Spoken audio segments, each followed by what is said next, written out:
老婆在朋友圈看见幼儿园别的家长每周末都要去旅游，要我也每周陪他去，被我拒绝后，将我骂了个狗血头。人家每周都一起去旅游，你才陪我去过几次？我就这么一点小小的要求，你都要拒绝我？我每个月不是给你2万块的零花钱了吗？你想去就带着儿子好好去玩玩。我周末要加班，是真的顾不上。加班加班加班，每次都是这个说辞，我听都听腻了。动不动就拿2万块说事，你一个月赚5万多，就给我2万块，你觉得很多吗？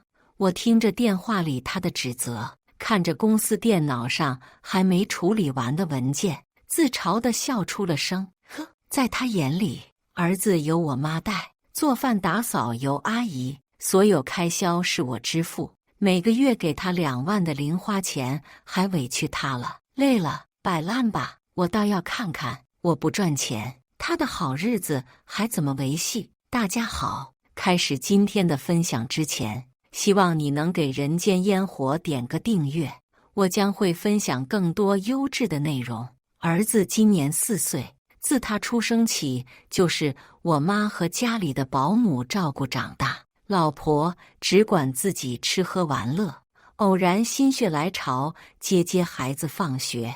这天老婆化了美美的妆，穿上漂亮的新衣服，背上我花8万块给她买的名牌包，去幼儿园接儿子。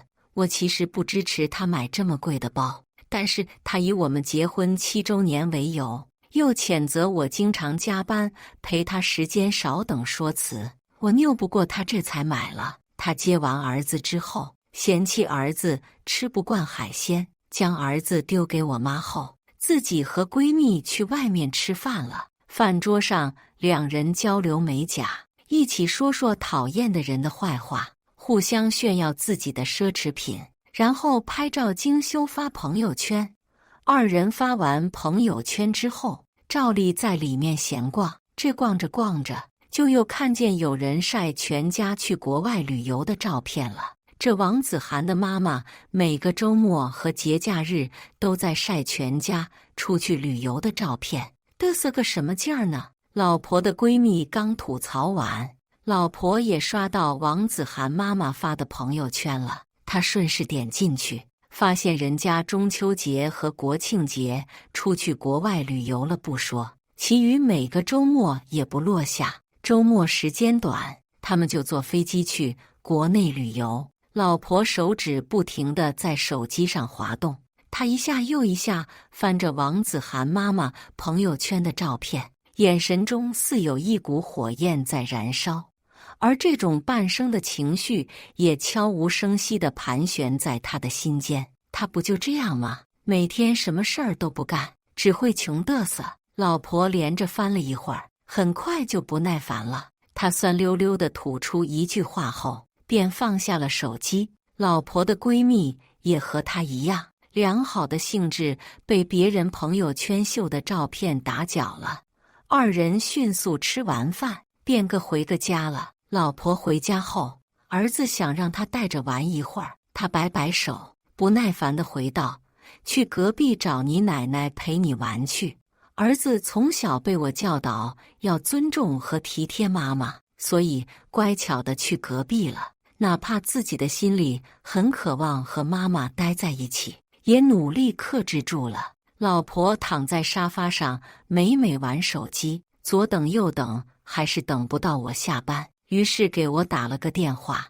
我在办公室加班累了，正疲惫地用手指捏揉眉心，听见手机震动，下意识便觉得是老板有事找我，或者是手底下的人又出什么岔子了，着急喊我给他们擦屁股。纠结了10几秒，将烦躁的情绪暂时压制下，我将手机拿起来，看到是老婆的来电。我在诧异之余，更多的是甜蜜和欣喜。在我印象中，现在这个时间，老婆很少会给打电话。喂，老公，你什么时候下班回家？刚接通电话，老婆的声音从电话里传出来，听到她问我什么时候回家，语气还有些急切。我便以为是出什么事儿了，忙问他：出什么事儿了？出事儿了，我先回家处理。没出什么事儿，我就是看你一直不回来，等不了了，有事问你。听见他说没出什么事儿，我松了一口气，接着温柔地询问道：有什么事儿问我？咱们这周末去国外旅游吧，国内也行。我今天在朋友圈看见儿子同学妈妈的朋友圈了，人家去旅游拍的照片好看，我也想要。老婆激动得像个活蹦乱跳的兔子，语气激烈，比起收到8万块钱名牌包那天丝毫不逊色。但是今天老板和我说，最近的工作格外重要，要我辛苦点，好好跟进，即便是周末也不能懈怠。虽然我也很想和老婆一起去旅游，去放松一下，但是为了赚钱，真的一点也走不开。想到这里，我只能怀着十分的歉意拒绝老婆。老婆，我最近几个周末真的很忙，老板特意提醒我不能懈怠，我实在是抽不出时间了。不然等我忙完这段时间，我虽然拒绝了老婆，但耐心地解释了原因，可是老婆却不依了。她在电话那头大吵起来，人家每周都一起去旅游，你才陪我去过几次，我就这么一点小小的要求，你都要拒绝我。我本来压力就大，现在既要加班忙工作，不能让工作出现一丝纰漏，神经绷得紧紧的，人也快到了临界点。现在因为一件小事儿，老婆也不体谅我，反而无理取闹，弄得我既心累又烦躁。我每个月不是给你2万块的零花钱了吗？你实在等不了，就带着儿子好好去玩玩。我周末要加班，是真的顾不上。我极力克制着心底的烦躁，没有和他争吵，还给了他一个切实可行的建议。但是老婆那边传来更加愤怒的嚎叫：加班加班加班，每次都是这个说辞，我听都听腻了。我平时都不打扰你，现在就提一点小小的要求，你就冲我发脾气，动不动就拿2万块说事。你一个月赚5万多，就给我2万块，你觉得很多吗？2万块够干个屁，买几次衣服，吃几次饭就不剩什么了，就这你也好意思挂在嘴边？他气急了，一句接着一句地质问我，谴责我，丝毫不给我辩解的机会，更谈不上体谅我。他现在只觉得一切都是我的错，觉得我给他的钱少，觉得我赚钱少，觉得我对不起他。可是2万块钱的零花钱真的少吗？我每个月辛辛苦苦加班，基本是一天10几个小时待机，全年无休忙工作。我现在每个月赚5万多，将近6万块钱，雷打不动给他每月2万的零花钱。我从不过问他拿钱干什么，而且家里一切开销都是我来出钱，小到平时的穿衣吃饭，大到人情往来，给双方老人养老，孩子的学费，请保姆在家做饭做家务，以及其他各式各样杂七杂八的费用，都是在用我手里的钱支付。甚至我还得时不时在一些节日给老婆买昂贵的礼物，哄她开心。我记得最开的时候，我每个月工资才1万多块钱，但是每个月除了基本开销外还能攒下钱。怎么到了老婆这里，不用管开销，光给自己花2万块钱还不够用了？什么叫2万块够干个屁？我听着电话里他的指责，看着公司电脑上还没处理完的文件，自嘲地笑出了声。呵，在他眼里，儿子由我妈带，做饭打扫由阿姨，所有开销是我支付，每个月给他2万的零花钱还委屈他了。即便这样，我还是没和他大吵一架。做男人的嘛，胸怀宽广，忍一时风平浪静，退一步海阔天空。跟自己老婆吵什么吵？别吵来吵去，把家都吵散了。我这样安慰着自己，心稍微平静些。这样吧，我再给你1万块，你带儿子周末去旅游玩玩，我和你保证，这段时间忙过去就和公司申请休假。我已经一退再退了，可老婆还是不依不饶，忙，就你忙，你比公司里上市的老总还忙，一个月赚上那么点钱，还不够给我买一个包，叫你陪陪我，你还不愿意，真是给你脸了。别人家老公又会赚钱，还对老婆百依百顺，老婆说去哪里，立马就去了，哪像你一样推3阻4的，就连给钱也是抠搜的，1万2万的，大发叫花子呢。本来我加班的怨气就重，但是为了赚钱，让家人享受好的生活，也就忍了。但我在公司夜以继日，辛辛苦苦赚的钱，在他眼中却是在打发叫花子。我在公司顶着压力，生怕工作出一点差错，还要时不时给底下的人擦屁股，甚至还要承受上司的怒火，同级的挤压排挤。如今他轻飘飘的就说出我那么辛苦赚的钱是打发叫花子，这叫我怎么能忍？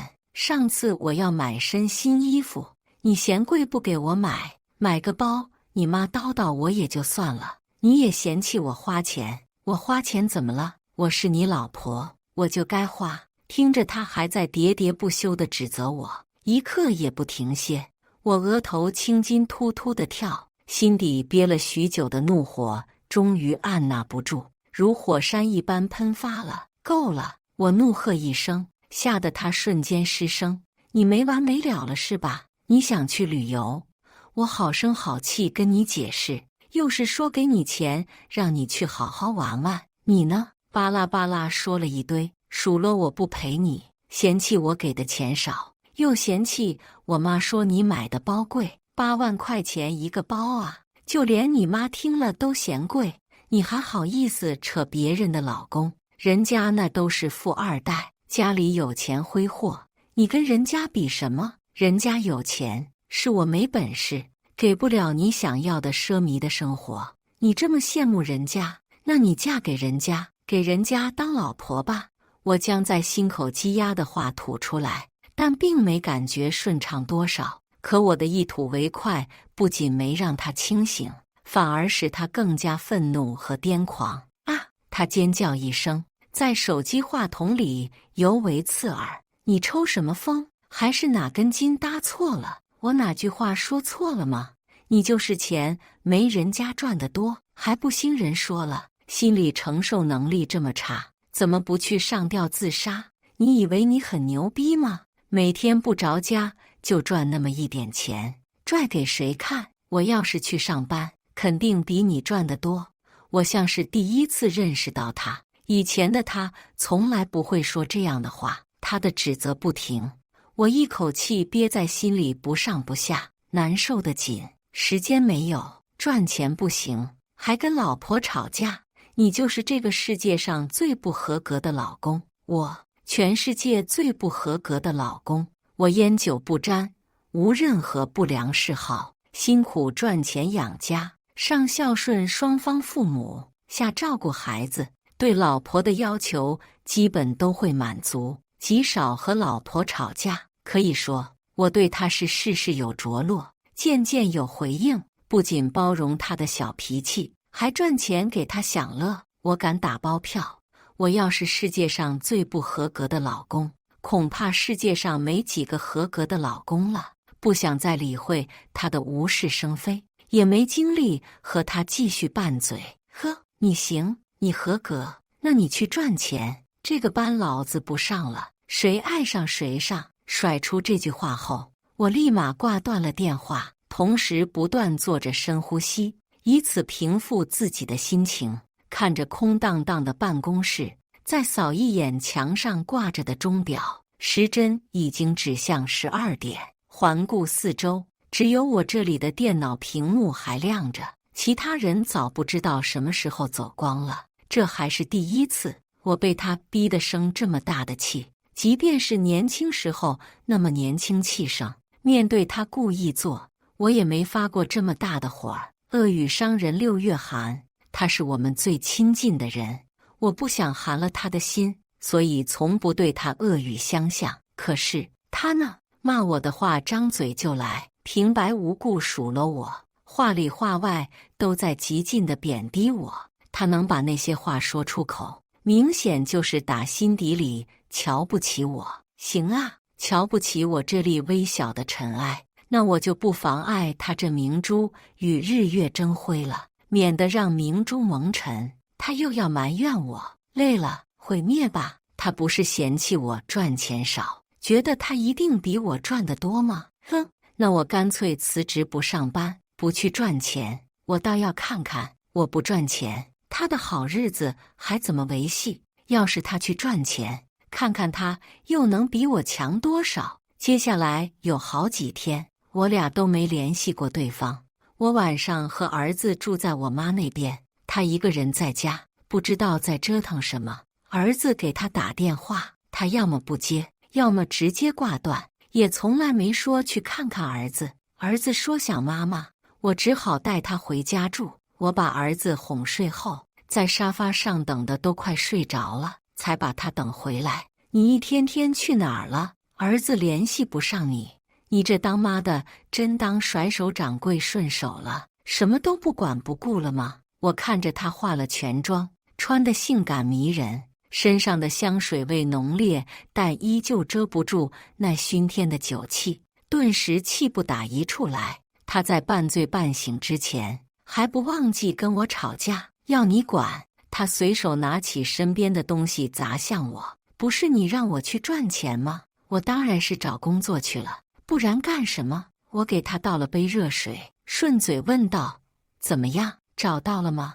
我只是说了极其平常的话，但在他耳朵里却成了挑衅他的刀枪棍棒。他虽然有些醉了，但这几日找工作到处碰壁，那些面试官对他的审阅批判的话像走马灯一样围绕在他的脑海，让他越发的气闷烦躁。就是你要应聘高管这个位置，学历不行，经验也没有，你来这儿闹呢？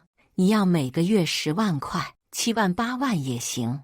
你是来砸场子的吗？能不能照镜子看看你自己？要什么没什么，还敢狮子大开口？赶紧走，没空跟你浪费时间。你今年都32岁了，一段能拿得出手的工作经历都没有吗？办公室文员勉强要你吧，1个月3000块，毕竟你都这么多年不上班了，看你长得还行，身材也不错，去当个前台吧，也不干什么活，1个月2800，你要真想来干，我们只能给到你3000块的工资。不好意思，你不符合我们的招聘要求。这些不堪入耳的话充斥在脑海中，越想越头疼。我看着老婆边喝水边沉思，眼神空洞，后面又双手抱头，按压太阳穴，还时不时轻揉眉心。联想到他今天喝了这么多的酒，我猜他一定是找工作非常不顺利。毕竟我在职场摸爬滚打好几年，深知里面的人性险恶。即便是吃尽了性别红利的我，也不得不感叹，这个社会就是对女性不友好。年轻女性虽然有学历，但只会被配以廉价的文员工作消磨人生。等她们不再年轻，家不动班了，便经常会有新的更年轻的来替代。即便是能力十分出众的女性，但公司出于种种原因的考虑，仍旧会让比他更逊一筹的男性来取代他。甚至在招聘的时候，不光挑剔学历、能力、性别，还要挑剔长相和年龄。太年轻的嫌弃什么也不会做，有几年工作经验的害怕女性结婚生育，遇上已婚已育孩子离手的担心人家生2胎，不然就是嫌弃年龄大。我根本不用问他，就知道他这几天面对了些什么了。因为站在我这个位置，经常需要传达老板的意思，而这些可以说是大部分老板潜在达成的共识。鲜有例外，看他这副头疼的样子，我终究是于心不忍，便想帮他一把。工作不好找吧，不然我给你介绍几个。上天有眼，我丝毫没有嘲笑和讽刺他的意思，我仅仅是作为老公心疼自己的老婆而已。可是还在赌气中的他根本听不进去，我无论说什么，他都觉得难听刺耳，丝毫不想接收我的讯号。少来嘲讽我，不用你管，我只是太久不工作了，过段时间就好了。说完，他就摇摇晃晃地扶着家具起来，沿着墙壁去卫生间洗漱了。我叹了口气，既是在无奈没法和他沟通，也是在感叹他什么时候能够清醒，这样的日子什么时候才是个头。在接下来的半个月内，我依旧在忙碌公司的事情，而他依旧在找工作，再有1个月出头就收尾了。这段时间好好盯着，老板嘱咐我一句，就继续当他的甩手掌柜了，留下我和一帮子人热火朝天的加班。相比于大家一个个紧绷的神情，我显得轻快极了。毕竟我打算忙完这阵子就离职，估计再有2个多月我就能休息了。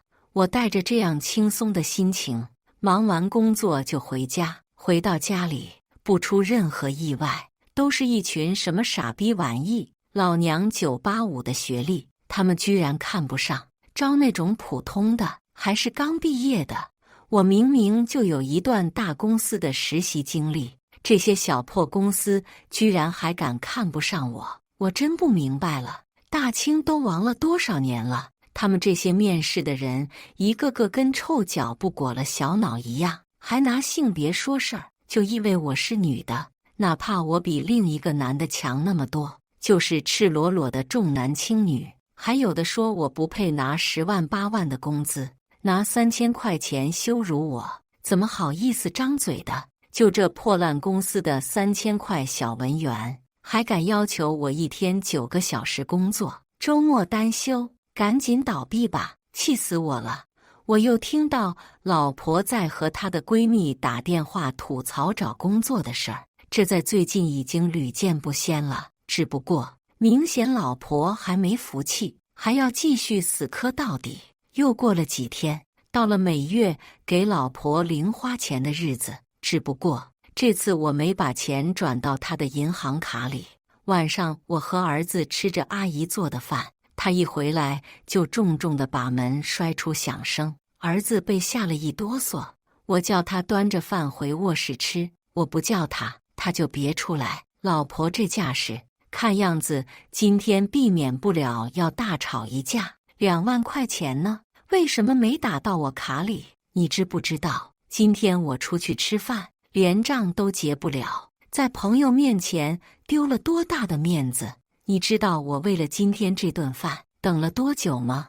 我好不容易才把人约上，要是因为你搞砸了，我跟你没完。听他的意思，好像是为了找工作请别人吃饭，可是吃顿饭就能安排的工作，能是什么好工作？我下意识想反驳他，可是怕吵架吓到儿子，便硬生生憋住了。那你可以微信给我说一声，我把饭钱转账给你，你一回来就吵架，别吓到儿子了。他说了那么多，我就说了一句话，他却觉得的罪不可恕。饭钱我闺蜜结了，你把钱转给她，1万块，快点。我想过最多是5000块，可我想破脑袋，怎么也想不到居然是1万块。你请人吃金子了，花这么多钱，我再次心疼钱，更多的是想不明白什么饭能一顿花1万。可他觉得我是抠搜，觉得我不爱他了，舍不得给他花那仨瓜俩枣，就1万块钱，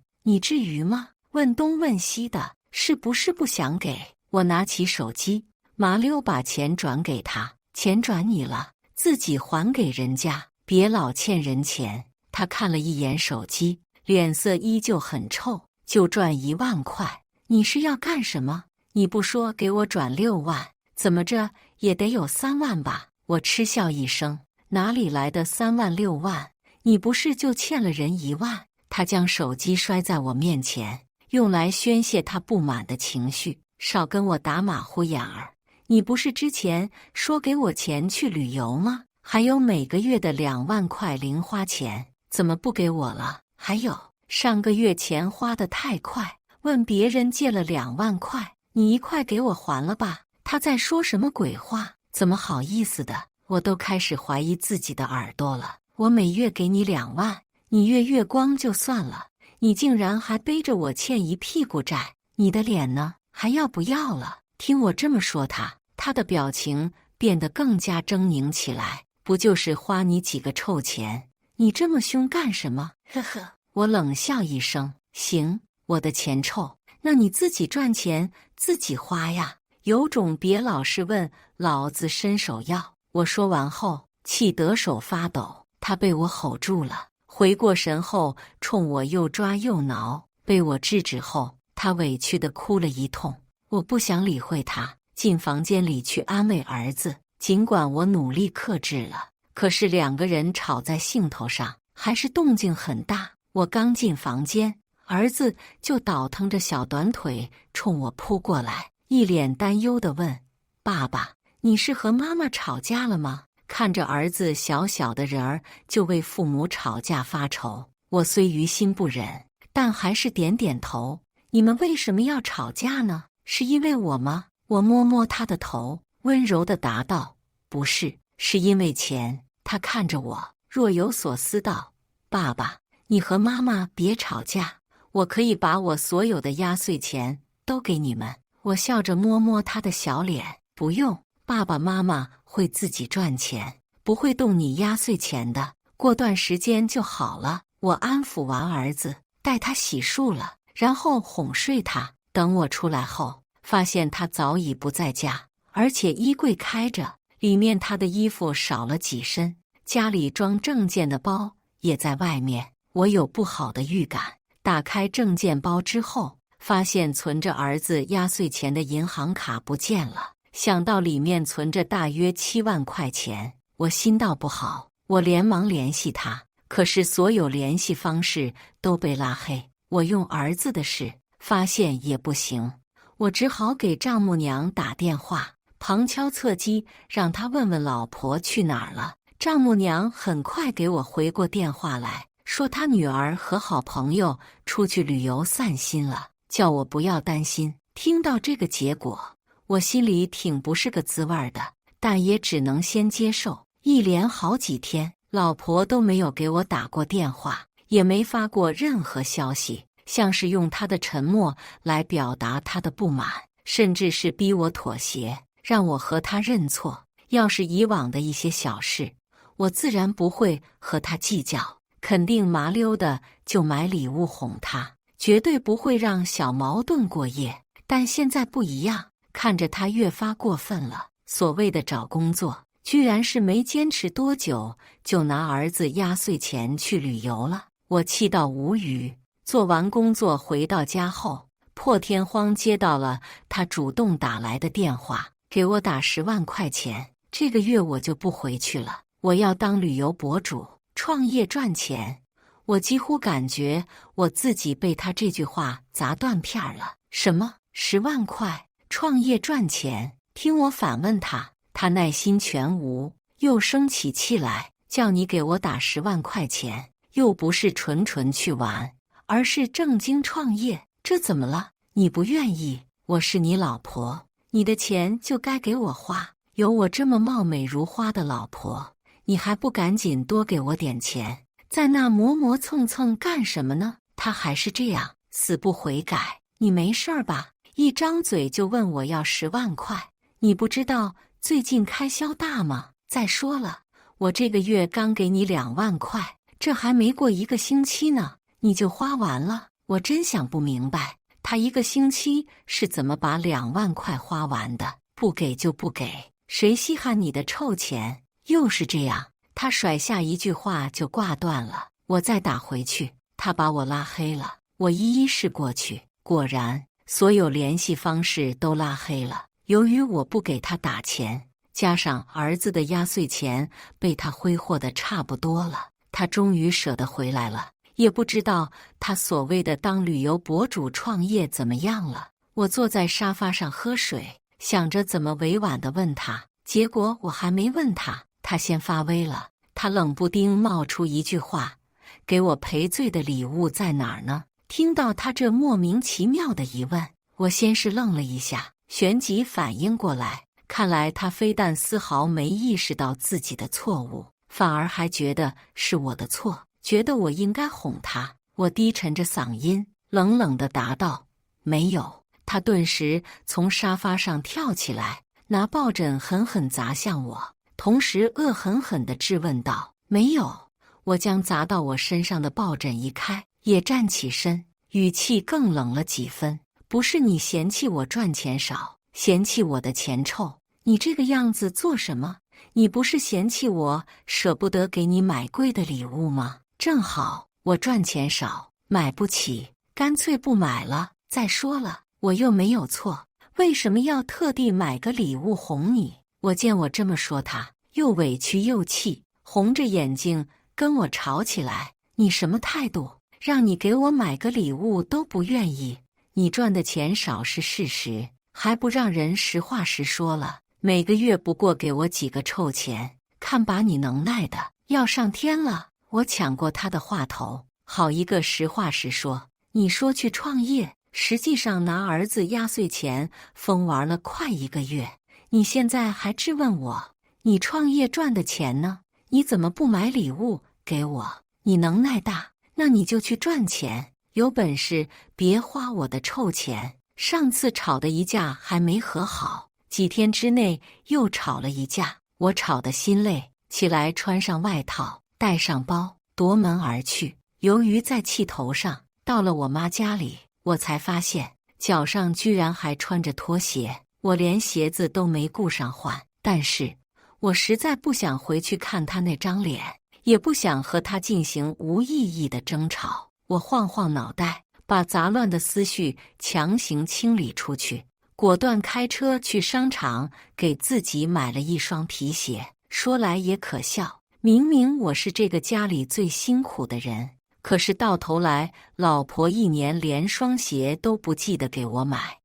她的时间都被吃喝玩乐、做美甲、弄发型和闺蜜逛街占据了。如此看来，比起我这个不合格的老公，她这个老婆看起来比我更不合格。后面的一段时间，我们继续保持互不理睬的状态，尽管同在一个屋檐下，抬头不见低头见的，但还是默契的不说话。家里的气氛冷得可怕，比我们脸色更冷的是心。最终还是儿子开口破冰：“妈妈，你这么长时间在忙什么呀？怎么都不理我了，也不去奶奶家接我回来？我都好久没和你吃饭了，我真的好想你。”儿子稚嫩的童声触动了他的心弦，唤醒了他为数不多的母爱。妈妈这几天心情不好，过段时间就好了。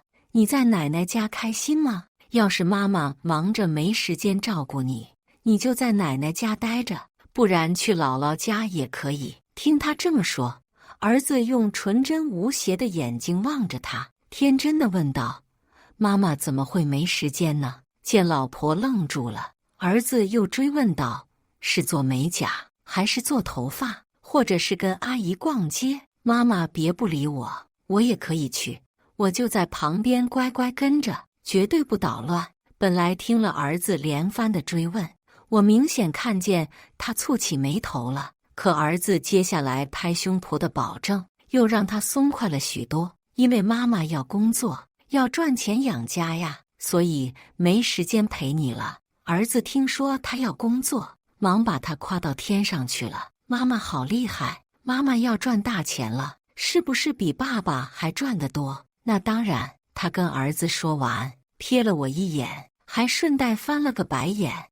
我假装没看见他的小动作，只因我不想在儿子面前再吵一架。自从下决心摆烂后，我就彻底觉醒了。他想折腾，随他去吧。恋爱3年，结婚7年，他是什么性格，我最清楚不过。他永远只能看到自己认知内的那些东西，并且十分自傲、较真，还是个不撞南墙不回头的倔驴脾气。晚上等儿子睡着后，他就从卧室出来客厅了。你晚上跟你儿子睡？听到他这一副命令的语气，说不舒服是假的。我当即反驳道：什么叫你儿子？他难道不是你儿子吗？呵，你少在那里假惺惺了，我还不知道你们这些男人脑子里想什么。你娶我不就是为了传宗接代吗？我可记得当初儿子生下来，你们一家人高兴的那个样子。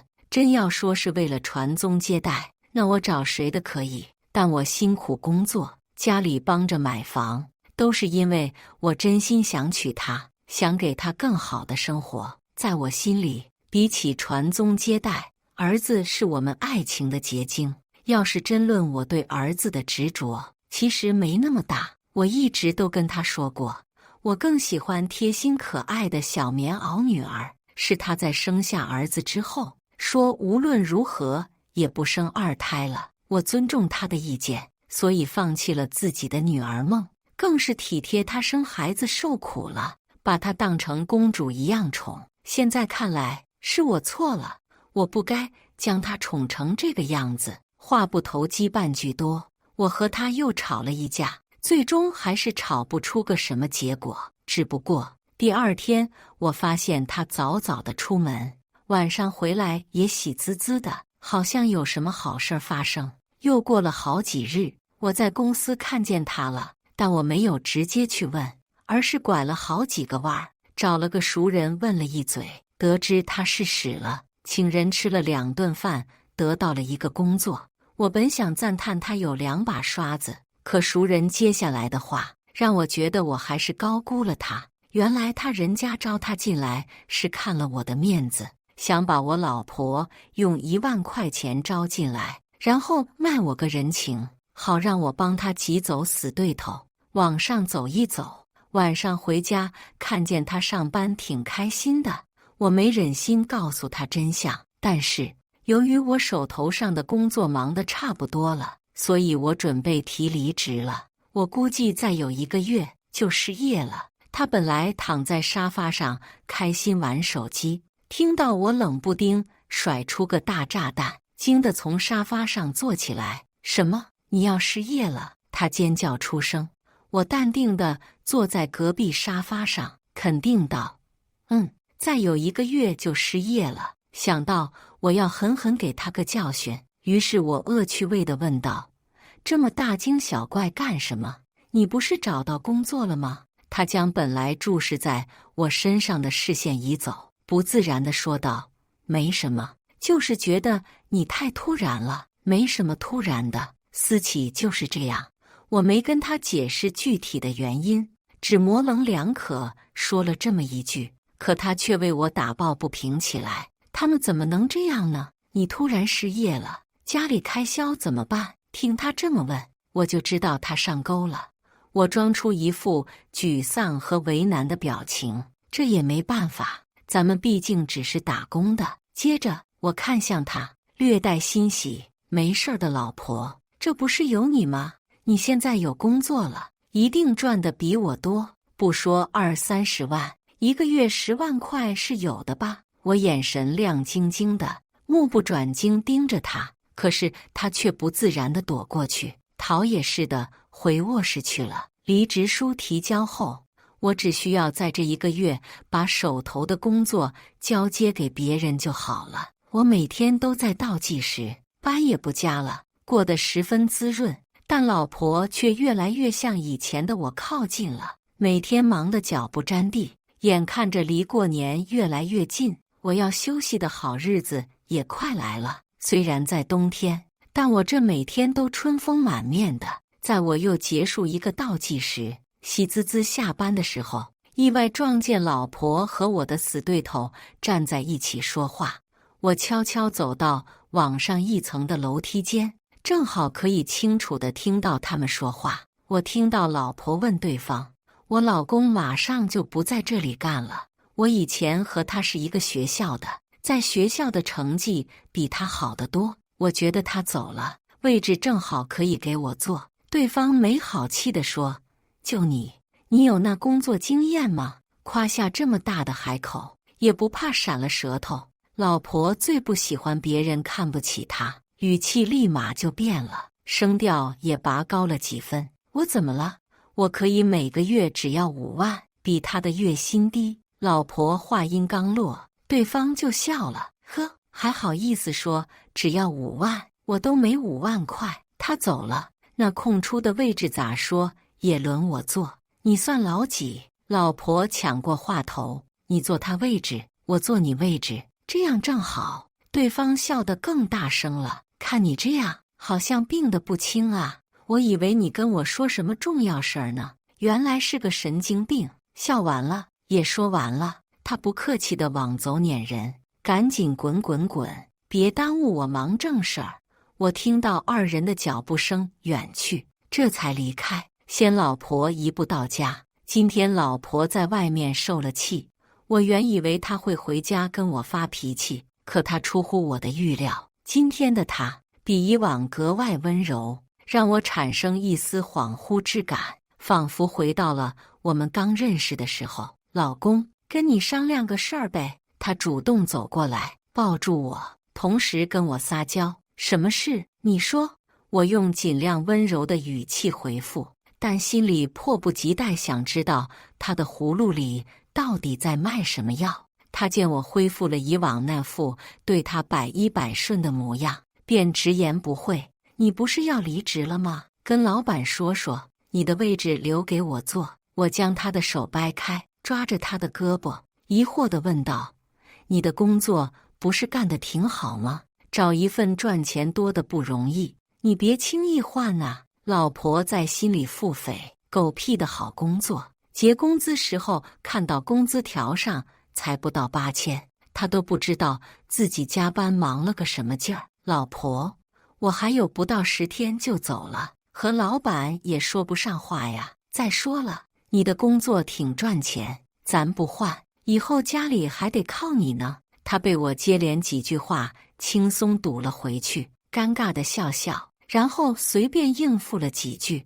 就回卧室了。后面的几天，我每天轻松下班，过上了以前没想过的神仙般的日子。可是老婆早出晚归，在公司被同事排挤，被上司训斥，还被老男人骚扰。那工作多的加班也干不完，经常拿回家做。这还不是最惨的，在我彻底离职，所有东西搬空后，大家终于明白我是真不干了，而不是休假了。我不在公司，之前还看我几分面子忍着老婆的人，这下彻底不忍了，还以为他多大能耐呢，每天拽得跟258万似的，好像咱们天生欠着他什么似的。之前听说他上面有人，现在上面没人了，他就等着过好日子吧，靠歪门邪道抢了我的位置，看看他现在还能不能坐得住。看来老婆在公司待的时间不长，但树敌却不少，不然我也不会这么轻易就撞见别人在背后骂他。这要是以前，我一定生气的把那几个背后嚼舌根子的狠狠骂一顿，不许他们说我老婆一点不是。可现在骂就骂吧！啊！突然的一声大叫将睡梦中的我吵醒，我起身一看，原来是老婆回来了。我现在每天出去工作，你就是这么天天睡梦都不干，躺在沙发上玩手机睡大觉的吗？你知不知道我每天累得跟狗一样，你就不能替我分担一点吗？你还有没有心？沉寂多日，他终于爆发了，可我并不想顺他的意，甚至还添了几把火。吵什么吵？我不过就是玩玩手机，睡睡觉，我都没出去鬼混，更没出去大手大脚的花钱。你吼我干什么？我辛辛苦苦好几年，每天加班，不也是这么过来的？你不是自诩比我厉害吗？那你有什么忍不了的？再说了，以前我工作赚钱的时候，你不也是这样？甚至更过分，我都没跟你凶过，你跟我凶什么凶？我不过是学着他以前对我做的，现在用在他身上的还不足1/10呢。他居然就受不了了，看着他几近癫狂的表情，我话锋一转：老婆，现在咱们家就你最厉害，还是得靠着你才行。我现在没工作了，这个家里只能靠你养家了。你不是说你的工资比我多吗？那养家肯定很轻松吧？你要是实在累了，咱们一块儿去按摩放松放松，就去你常去的那家怎么样儿？我说着就开始穿衣服，准备往外走。我看得出来，他很想跟我去，但是想到那昂贵的费用抵得上他半个月的工资，他顿时心疼起来。不了，我累了，还是早点睡吧，不想出去了。他胡乱搪塞过去，生怕我硬拉着他去消费。说起来，我发现老婆最近忙工作忙的，打扮也不细致了，人也憔悴了不少，看样子过得很不舒坦啊。看他执意不肯出去，我只好作罢。但是在他进房间前，给他来了一剂猛药。对了，既然咱俩的位置颠倒了，那接下来家里的一应开支就麻烦你负责了。以前我负责的挺好，你比我厉害，该不会办不好吧？我话还没说完，那边已经飞快地将房门关上了。我知道他听见了，他只是不想管这些费钱又费精力的事儿。我才不管他听见没听见，把所有联系我收费的人都通知了一遍，将联系人换成了我老婆。但是吧，生活的重担还没落到老婆头上，工作就先把他打退缩了。下午我正在家里美美的玩游戏，准备一会儿到点就去幼儿园接儿子。可是我刚玩没多久，老婆居然回来了。嘿，老婆，你这个点不是在上班吗？怎么回来了？我一边玩游戏一边跟他搭话，他一把将电脑电源关闭，强行打断我玩游戏的兴致，怒气冲冲的：我在公司受委屈了，你还在这里光顾着玩游戏，我无辜极了。你至于吗？你以前不也这样？我和你说在公司受排挤了，你不开导我就算了，还嫌弃我打扰你玩手机，让我找着我自己的问题，多反思反思自己。虽迟但到，多年的回旋镖还是扎向了他自己。他听我这么说，正愣在原地，良久后他才开口：老公，以前是我错了，我不该那样对你，我真的知道错了，你能不能别这么对我？能不能安慰安慰我？我现在真的很难受。2句话没说完，他已是泪流满面，整个人都在抽抽搭搭的。好了，说说你在公司怎么了？我见他哭了，虽然也心痛，但是深知现在的教训还不够深刻，只能先稳住他的情绪。在我的安抚下，他渐渐平静，虽然看起来乖顺得像个兔子，可是内里还是没出现几分改变。老公，我在公司过得一点也不开心，他们都故意欺负我，让我干最多的活，上司也不体谅我加班辛苦，只会骂我。那些同事不帮我干活就算了，还故意挖苦我，还在背后说我坏话，嘲笑我。老婆冲我倒了一连罐苦水后，还不罢休：老公，我不想上班了，还是你适合上班。我那会儿不是故意说那些话的，我就是跟你开玩笑，闹着玩呢。明天开始我就不去上班了，你去上班，每个月我只要3万块钱零花钱就够了，别的事儿我都不插手，有你在我就放心多了。他怎么有脸跟我说这话？看来还是没长记性。我一把撒开他的手，皱着眉头，眼里蕴着怒意：怎么，不是说你要工作，你要赚钱，你比我厉害的吗？你现在摆出这副姿态是要给谁看？我不妨跟你把话挑明了，这工作你就是不想干也得干，我没跟你开玩笑，赚钱养家不是玩笑话，你自己说出口的承诺，你自己贯彻到底。我说完这些，立马出门，火速去幼儿园接上孩子，请好假，我就带着儿子坐飞机去旅游了。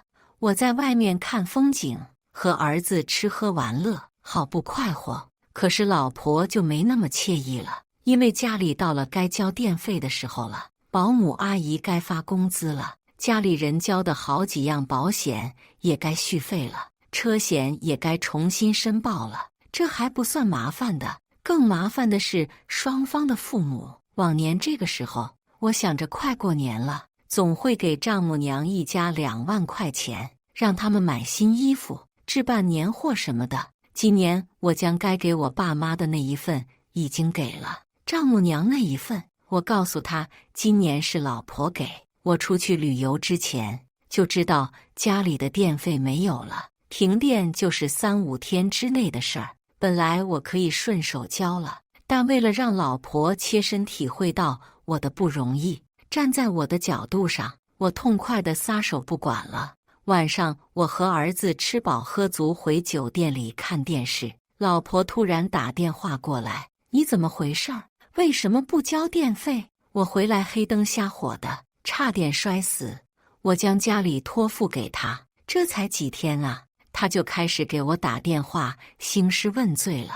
我将刚刚拿远的手机重新靠近耳朵，学着他以前那副不耐烦的语气答道：这点小事儿有什么好嚷嚷的？电费才花几个小钱，你顺手交了不就行了吗？没等他回话，我接着说：别打扰我和儿子散心，有什么你自己处理了就行了。以前你不都是这么对我的吗？他欲言又止，我打断他的话：好了，挂了，我要睡了。说完我就挂了，像以前给他打电话那样，简直不要太爽。后面我查看电费余额，他果然交了，只不过扣搜只交了100块，又是差不多的时间点。老婆这次没给我打电话，而是发来信息：你能不能和你妈说说，让她每天给我送饭啊？我冷笑一声，回复她：我妈今年提前回老家了，这不是我带儿子出来了吗？她正好轻松，不然你去你妈那边吃吧。其实今天丈母娘刚给我打电话，问我和老婆是不是闹矛盾了，怎么老婆天天在她那边吃饭。我没告诉她真相，只说是最近我不在家，她可能想去热闹热闹，叫她多担待点。可我不知道的是，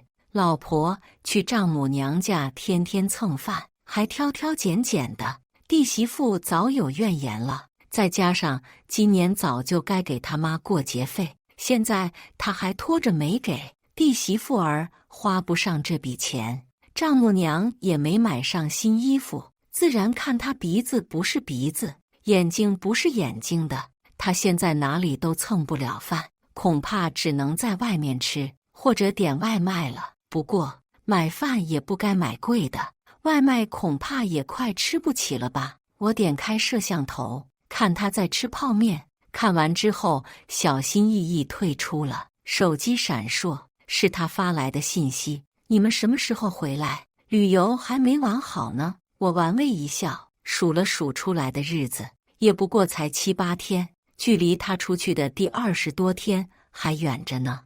儿子说你那会儿玩了20多天呢，我们也不多待，赶在除夕肯定能回去。发送之后，我能想象到手机屏幕背后他那无奈的表情，肯定比吃了屎还难看吧。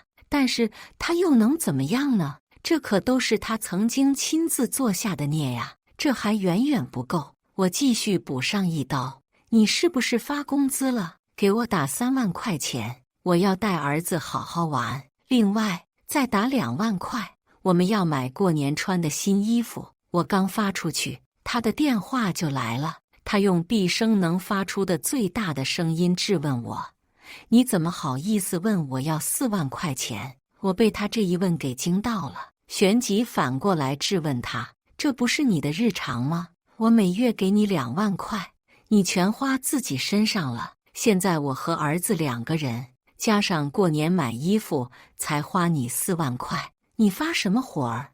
你不会是心疼你的钱，不愿意给我们花吧？我可是你老公，这可是你儿子，你就该给我们花钱。再说了，你一个月不是说赚的比我多吗？这么点小钱你计较个什么劲儿？老婆被我数落懵了，但她很快反应过来，你要闹脾气也该有个限度。现在是跟我掰扯以前事儿的时候吗？你不知道现在是什么情况吗？咱们家一个月进账几千块，家里大大小小的地方都要花钱，你就不能省着点吗？站在我的角度，我之前都没和他这么说话，他居然这样对我，我心里极度不平衡，也跟他吵起来。我当初可没叫你省过，也没这么对你，你现在不过就是站在我的位置上，做我应该做的事儿罢了，有什么好发脾气的？怎么这就受不了了？他被我的冷嘲热讽激得理智全无，又尖叫起来，还让我立马滚回去。我才不回去！我直接将手机关机，儿子的手机卡也拔出来，换上了新办的卡。他不是喜欢失联和冷战吗？那就让他也尝尝这是什么滋味儿。在外面玩了20天，我和儿子去了好几个城市，每天玩得不亦乐乎。看着到除夕前1天了，我们这才买票回家。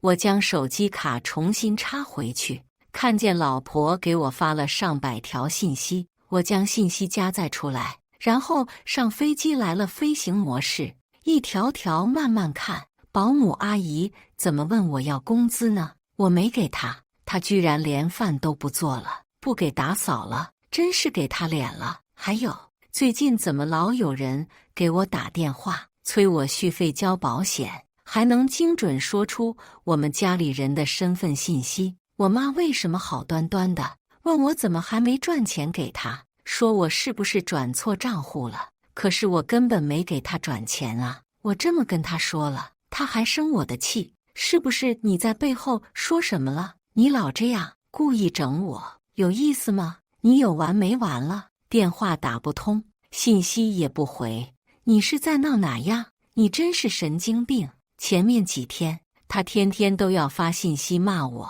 我从他骂我的信息中勉强拼凑出他这段时间遇见的烦心事儿，看来是家庭的重担开始发威了。可是他也太扛不住事儿了，这些小事打电话问问银行，自然有人一步步教会他怎么做。最大的困难也就是钱的问题。不过嘛，其实钱目前也算不得是什么大问题。他就算现在赚不上钱，可是向朋友暂时寻求帮助，怎么也能渡过难关。我接着往下看，发现接下来他的怨气一天天减少了，发来的信息也没那么咄咄逼人了，甚至很多事情他自己都想办法解决了。电费等大大小小的家庭开销呢，一向是谁赚钱谁负责的。以前是你负责，现在变成我了。因为我赚钱不多，所以每次都按最少的交的，暂时也算解决了。我被保险催缴那边烦了好几天，他们天天打好几个电话催我交钱，我实在联系不上你，但是手头也没钱，只能借钱先交上了，不交不知道，保险居然就花了好几万块钱呢。至于保姆阿姨，确实该给人家工资，而且人家也确实不想干了。我后面给她结钱的时候问清楚了，她说年纪大了，吃不消了，想回老家，钱全部结清了，没闹得很难看，不然家政公司那边把咱们拉到黑名单了，那以后可就不好请人了。咱们家每年快到过年，都要给双方老人过节的钱，这我才想起来，这么多年真是辛苦你了，一直是你在操心这么事儿，只是今年我实在拿不出钱了，就和两边的老人说清情况了，他们也都体谅。你和儿子在外面玩得开心吗？我知道你不想理我，我现在是真的知道自己错了。以前我只顾自己潇洒，而且我老是和人攀比，把很多应该攒下的钱都挥霍了。现在真到用钱的时候，才知道捉襟见肘。对不起，老公，其实我骗了你，我根本没你厉害。我出去找工作，人家只愿意给我3000块，很多还不愿意要我，就连现在这份工作也是借你的名头才进来的。虽然有很多人给我使绊子，但我现在都忍下来了。赚钱真的太难了，你能赚那么多，真是太厉害了。我为我以前犯的错跟你道歉。等看完信息，飞机已经落地了。我带着儿子下飞机，赶紧把手机飞行模式关闭，给老婆打电话。老婆接通电话后，并没有第一时间责备我，而是关切地问道：在外面放松好了吗？不然过年再放松放松。我很欣喜老婆的改变，于是便恢复了往日温柔的模样。老婆，放心吧，倒是你最近累坏了吧？我今天亲自下厨给你做好吃的，等你下班回家。老婆在电话那头轻柔地道了声好，然后和儿子说了几句话，便挂断电话忙工作了。晚上老婆回到家，我和儿子已经把晚饭做好了。回来啦，先吃饭吧，有什么话吃完饭再说。见老婆回来，正在摆碗筷的我顺势招呼道。老婆淡淡地坐下，端起我给她盛好的饭。谢谢老公。我听到这句谢谢，抬头看他，他低着头扒饭。结婚以来，我已经不记得的他什么时候对我说过谢谢了。吃完饭后，老婆居然从包里掏出了给孩子和我买的小礼物。给儿子的是一个便宜的玩具小汽车。儿子，这是妈妈用自己上班赚的钱给你买的。虽然这个小汽车很便宜，